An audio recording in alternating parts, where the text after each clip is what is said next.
بسم اللہ الرحمن الرحیم. دین اور دنیا کو لے کے چلو. دن میں ہم رسول کے رسول میں چلتے ہیں, ہر فرض ہم ادا کرتے ہیں. دنیا میں many more things اللہ تعالیٰ نے دیا ہے, just like a luxurious thing, whatever we are getting in this world. Okay, can you please tell me, can you please specify the things which we can follow, which we have to do? بہن نے اچھا سوال کیا ہے کہ اسلام میں دین اور دنیا کو ساتھ میں لے کے چلنا چاہیے. تو ہم کو دین محمد صلی اللہ علیہ وسلم سے ملتا ہے. یہ لگژریس چیز دنیا کی کیا ہے؟ کین یو نیم سم کچھ چیزوں کے آپ وضاحت کر سکے؟ باقی مذاہب جتنے اکثر وہ زیادہ تر اسپریچل ایسپیکٹ کو کیٹر کرتے. Islam caters to both body and soul, جسم کو بھی اور آتما کو بھی. اسلام میں دین اور دنیا الگ نہیں ہے. دنیا از پارٹ آف دین. آپ اچھے دیندار بن ہی نہیں سکتے جب تک آپ اچھی دنیا داری نہیں کریں. You asking what is the luxury of the world? میں نہیں.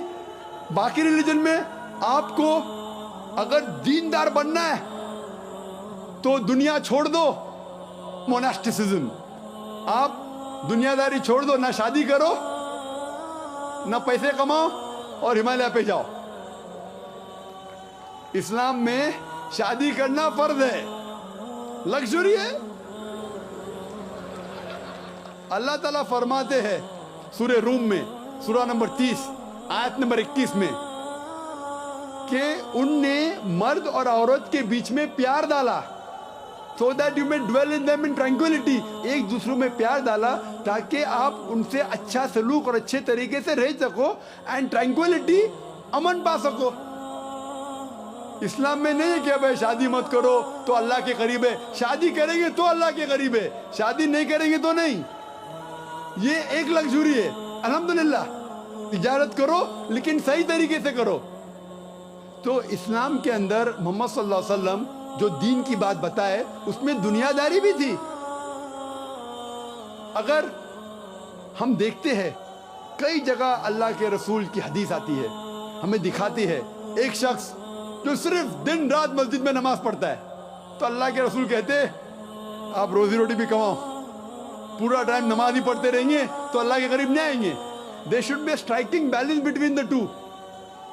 اللہ فرماتے قرآن مجید میں سورہ نساء میں سورہ نمبر 4 آیت نمبر 171 میں لا تغلو فی دینکم, do not commit excess in your religion. اپنے دین میں جاسی, آؤٹ آف دا باؤنڈری مت جاؤ, باؤنڈری میں ہو. تو اس طریقے سے آپ جو بھی چیز حلال ہے, فیو چیز جو حرام ہے اس کا ذکر ہے, باقی چیز حلال ہے. مثال کے طور پہ لگژری, کچھ چیزیں حرام ہیں کھانے کے لیے, سور کا گوشت, شراب, نشے والی چیز, زہریلی چیز, باقی سب حلال ہے. چاکلیٹ پسند چاکلیٹ کھاؤ, آپ کے لیے لگژری ہے. ٹابلرون کھاؤ, فیرو روشے کھاؤ, جو کھانے کے کھاؤ, کیڈبری کھاؤ, آپ کو نہیں پسند مت کھاؤ, دوسری کوئی چیز کھاؤ, بٹ دیکھیں کہ حرام نہیں ہے. لوگ بولتے اسلام میں بہت یہ نہیں وہ نہیں, یہ نہیں وہ نہیں, بہت کم ہے, کچھ چیز نہیں ہے, باقی سب حلال ہے. لگژری. سو سسٹر, آپ کو دیکھنا چاہیے کہ اللہ کے رسول نے کس طرح کی زندگی اپنی جی, لیکن آپ اتنا دنیا داری مت کرو کہ پیسے اکٹھا کرتے رہو. تو اللہ تعالیٰ فرماتے ہیں سورہ توبہ میں سورہ نمبر 9 میں آیت نمبر 34 میں لوگوں سے کہو کہ ڈھیر سارے سونا مت اکٹھا کرتے رہو, اکٹھا کرو اور چیریٹی مت دو. ایسے لوگ جو اکٹھا کر رہے دولت اور چیریٹی نہیں دے رہے, خیرات نہیں کر رہے, اللہ تعالیٰ آخرت میں جہنم کی آگ سے وہ سونے سے آپ کو چٹکے دلائے گا آپ کے سر پہ, آپ کے پیٹھ پہ, اور کہیں گا یہ سونا جمع کیے, ابھی اس کا مزہ چکو. تو اتنا مت مٹیریلزم میں جاؤ کہ اللہ کی باتیں بھول جاؤ. There should be a striking balance. اللہ تعالیٰ فرماتے ہیں یہ دین امت وسط ہے, اٹس اے مڈل موسٹ امہ. تو اس کا تذکرہ, اس کے اوپر لیکچر دے سکتے کئی چیز, بٹ جو چیز حرام ہے اس کو چھوڑ کے آپ کو اجازت ہے جو چیز آپ کو پسند ہے وہ آپ کر سکتے ہیں.